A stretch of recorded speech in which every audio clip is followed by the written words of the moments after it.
What's going on, guys? Jeff here for Mad Hatter's Reef, and today we got a brand new video for you. We're going to be taking a look at the top 10 crabs for a reef tank. Now, before we jump into that, if this is your first time being here, this is where I talk about everything reef tank related. So if you love reef tanks, if you love saltwater tanks, if you love fish, corals, and invertebrates, this is the channel for you. So make sure you hit that subscribe button and the bell so you can be notified every time that I upload a new video, because I do it every single week.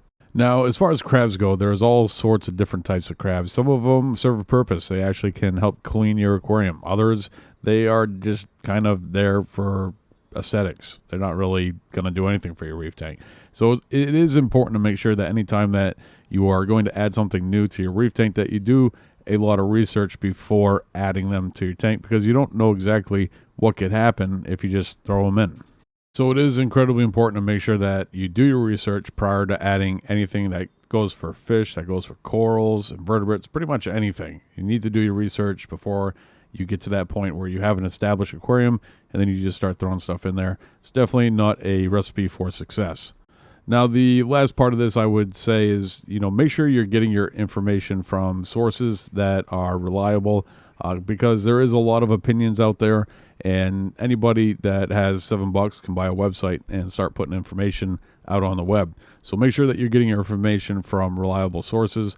And even, in regards to some of these YouTube channels, myself included, there's a lot of perception and also personal experiences that are built into these places where you can gather information. And that's something that you need to take into account for. Always do your own research. Use the information that is readily available to you, because you're going to have a much more successful experience with your reef tank. A perfect example of this is the Lightfoot crab, where I personally have had these in my reef tank. I've had two of them. One of them didn't last very long, but one of them lived a very long time. Now, these crabs have a rap for being a fish killer. They are a shoal crab. They get very large. And actually, I got one, put it in my tank, and within probably about 5 months, I was like, whoa, he's getting a little big. But they are a large crab. They do have a bad rap for, killing fish. And my personal experience, I have not had my crab. He's no longer with us. He actually ended up dying. I had him for about 3 or 4 years. He never, ever once killed a fish. He did, however, once I saw an act of aggression where a fish got a little too close to him, and he kind of put his claws up in the air like, hey, get out of here. And the fish took off, and that was the end of it. But a great example of making sure that you do your research before you buy a crab, and also that all the information out there may not always be the most accurate, especially when it comes to places like forums where there's a lot of opinions floating around. Coming in at number 10 on our top 10 crabs for a reef tank is the Dwarf Red Tip Hermit Crab. Now, these aren't to be confused with the red-legged hermit crabs. These guys are a little bit different of a variety, in my opinion, a little bit more colorful, and in some cases, a more colorful hermit crab is called for. I probably would put a more colorful hermit crab in a smaller aquarium, maybe a nano or even a pico, just because in a lot of cases, if you have a larger aquarium and you're paying a little extra for a more colorful hermit crab, you're not really going to see much of them very often unless you're glued to your reef tank. So in a case where you have a larger aquarium, I probably would just go with a more common hermit crab, and then the more decorative hermit crabs I'd put into smaller aquariums. But that's just me. As far as price point goes with these guys, you can typically find them anywhere from $2 to $1.50, depending on where you're picking them up. And as far as stats on them, they are easy to care for. I would say most crabs are semi-aggressive. Just going to put that out there right now, but we'll kind of go through it as we continue down the list. They are herbivores. They also will chewy chomp on the detrituses, so they're going to be a valuable part of a cleanup crew.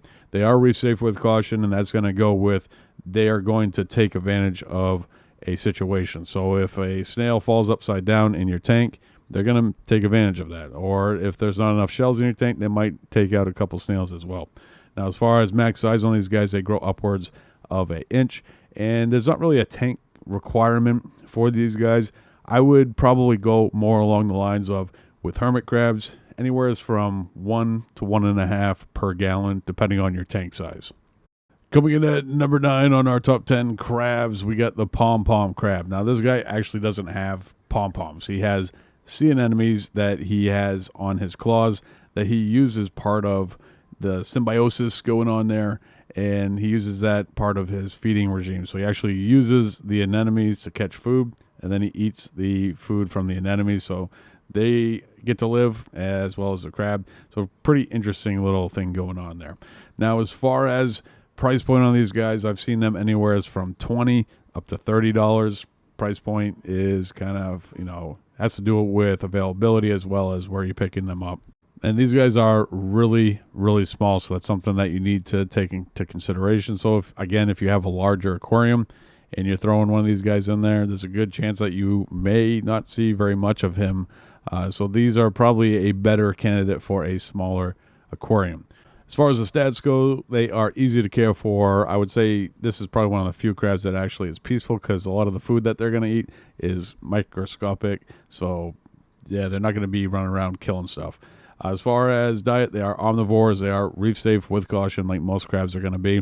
They go upwards of an inch, and I would probably put these guys maybe 1 to 20 gallons, depending on your situation and the size of your tank. Coming in at number 8 on our top 10 crabs is the dwarf blue-legged hermit crab, or just blue-legged hermit crab.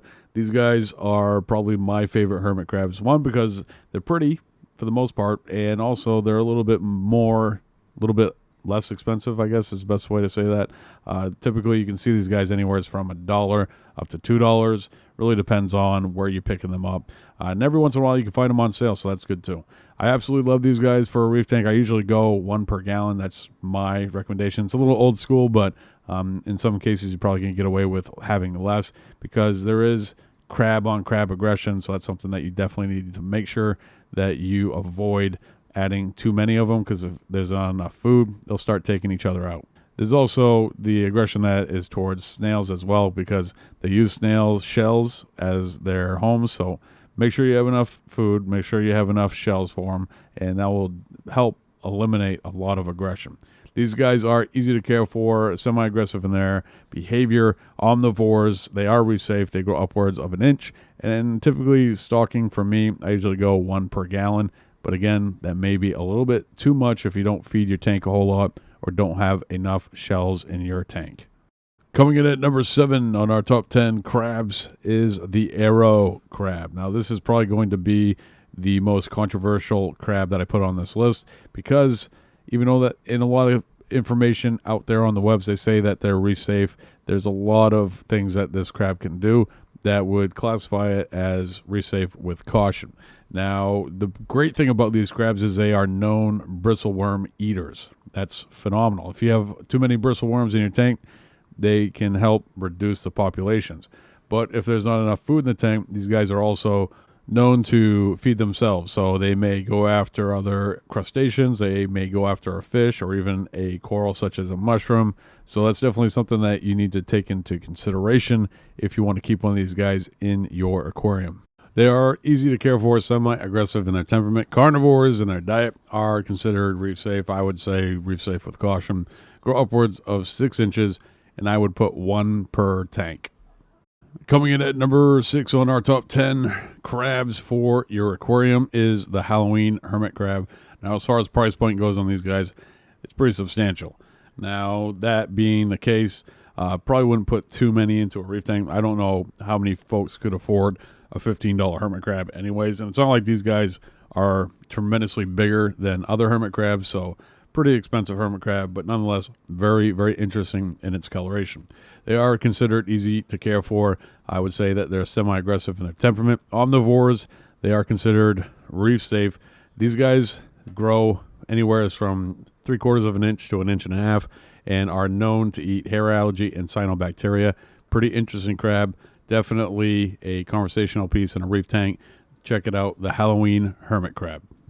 Coming in at number 5 on our top 10 crabs for your aquarium is the porcelain anemone crab. Now, these guys are better off kept in pairs, and they're not ideal candidates for a tank that has an anemone that is already established by a clownfish. So that's something that you need to take into consideration if you want to keep one of these guys. They're also not great to keep with other large crabs. So this one is kind of a species-specific crab. So make sure that you do your research prior to adding them to your tank. They are considered easy to care for. Semi-aggressive in their behavior. They are reef safe with caution, grow upwards of an inch, and should be kept with an anemone, and I probably wouldn't put more than 2 to a tank. Coming in at number 4, one of the most interesting crabs on this list, the Staghorn Hermit Crab. Now, this is a expert-only crab. As far as price point goes on these guys, $30 is pretty fair for it. But again, expert only. They are a peaceful crab. They are considered reef safe, grow upwards of 2 inches, and require low lighting. Now, as far as the crab itself, it is actually pretty hardy. Where the expert care kind of comes into play is with its shell. Now, there's actually life on the shell, and if that life were to cease to exist, then the crab is going to cease to exist. So you have this symbiotic relationship between the crab and the life on the shell, and that's very important to make sure that you maintain that in the proper environment. So if you plan on keeping this crab, I recommend that you do as much research as you possibly can prior to purchase. It does require a species-specific setup, and that's something that you need to take into consideration if you'd like to have this crab in an aquarium. Coming in at number 3 on our top 10 crabs is something that is actually not even a crab, but it is called the crab. We have the Horseshoe Crab, which I have a particular fondness for this animal. Have found them in the wild, and they're just absolutely phenomenal creatures. They, as far as price point goes, relatively inexpensive. You can typically find them anywhere from $15 up to $30, and they are easy to care for. They have a peaceful temperament. They are carnivores. They are not considered reef safe, and we'll get into that here in a little bit more detail. They grow upwards of a foot, specifically the females, and require a minimum tank size of 180 gallons. So the Horseshoe Crab will dig through the sand and gravel in search of worms and other organic debris. So that is something that you need to take in consideration. They almost never stop looking for food. So as they get bigger, they can have a negative impact on a reef tank based off their size, because females can get very large. And as they get large, they can be disruptive in a reef tank. So that's something that you need to take into consideration if you want to keep one of these guys. I personally, at some point, will have some horseshoe crabs in the system. I'll probably have to be some type of dedicated system, but I just absolutely love these animals. They are absolutely gorgeous. Check it out, the Horseshoe Crab, coming in at number 3. Coming in at number 2 on our top 10 crabs for an aquarium is the Emerald Crab. Now, as far as price point goes on these guys, typically you can find them anywhere from $7 to $10, depending on where you're picking them up.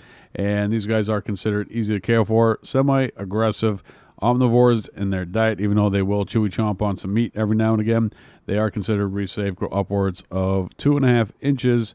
And I'd probably put these guys maybe 1 per 20 gallons. And coming in at the number 1 spot on our top 10 crabs is the red Scarlet Hermit Crab. These guys are considered easy to care for, peaceful in their temperament. They are herbivore, omnivore-esque in their diet, reef safe, grow upwards of 1.5 inches, and I would put them maybe 1 per 2 gallons in a smaller aquarium and without other hermit crabs. All right, folks, that's going to do it for this one. If you enjoyed the video, make sure you hit the thumbs up. And if you're new to the channel, don't forget to hit that subscribe button. If you want to learn more about cleanup crew and other invertebrates, check this video out. I will see you over there.